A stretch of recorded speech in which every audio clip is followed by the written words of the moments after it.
Hi guys, and welcome to this very important lecture about title animation and track mattes. Okay, remember that when we do animation here, the only choice we had to get the text inside the comp is to take it from outside to inside, and left, right, center, whatever it happens, or we use opacity to make it appear. But what happens if I want the text to appear from within the composition, meaning just in the middle? You notice how the text is appearing just from the line here. How do I do that? And most of the animations will require something like this, not always from the outside. Another example is this very simple title animation. And notice how simple title and animation are really coming from just in between here. For this technique, we use what we call track mattes. Track mattes or mattes are layers that could be shape layers, PSD layers, any kind of layers that will affect the transparency or will work on the transparency or will work on the alpha channel. Remember our alpha channel? It was over here. And we say we want to look at the alpha channel, and what we see now, everything that is white is completely non-transparent, and everything that is black is completely transparent. In between, if you have grays, it means it is halfway transparent or it has a level of transparency.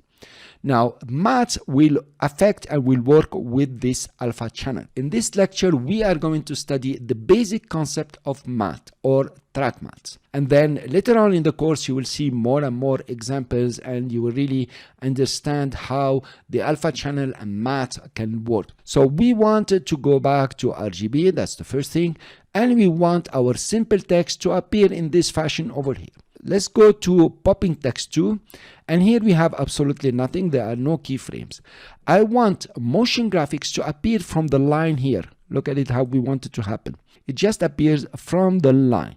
Cool. How do I do that? I will return to popping text. There are three buttons here. One is expand or collapse the layer switch pan. This is the layer switch pan. You see, you can see it here. You can expand it, make it smaller. If you de-highlight this one, then they will disappear. If you highlight it, you click on it, they will appear. These are the switches. Another switch that's very important here is expand or collapse the transfer controls pan. If I click it, then you will see we have three transform pans: the mode, the transparency, and the track matte. What I would like you to do is to come and make sure expand or collapse the transfer control pans is highlighted. Notice the track matte option. First, there is nothing on the first layer. That is because track matte always work on the layer above. So for essential, you have the option for track matte because there is a layer above. But obviously, you're not going to use motion graphics. Then if you click on it, you will find out you have alpha matte, alpha inverted, luma matte, luma inverted. In this lecture, we are going to focus on the alpha matte. The rest will become pretty easy. To create a matte, I will use a rectangle. Click on my rectangle tool, come to the fill, make sure the fill is a solid color, and make sure the fill is a white color. That is for your convenience. You can use any other color, but preferably use white. I'll click OK. I will draw a rectangle above motion graphics, just above it, just like this. Now, I will try to put the anchor point in a decent place, let's say in the middle. Now I have a shape layer 1. I will rename that shape layer 1 to call it matte for motion graphic. Cool.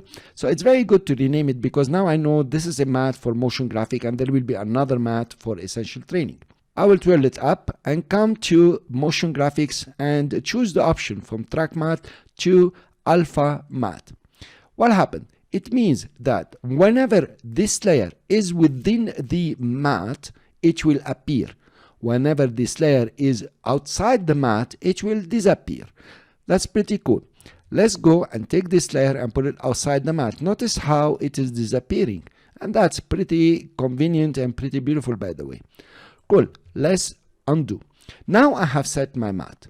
I will animate the motion graphics. Note that you have a shape layer here and it's invisible. By the way, it became invisible because you don't want to see it. And then you can animate it the way you want. It has all the animation.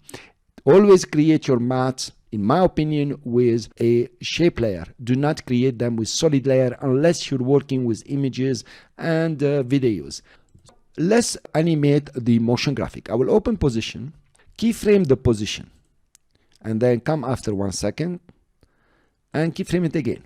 Cool.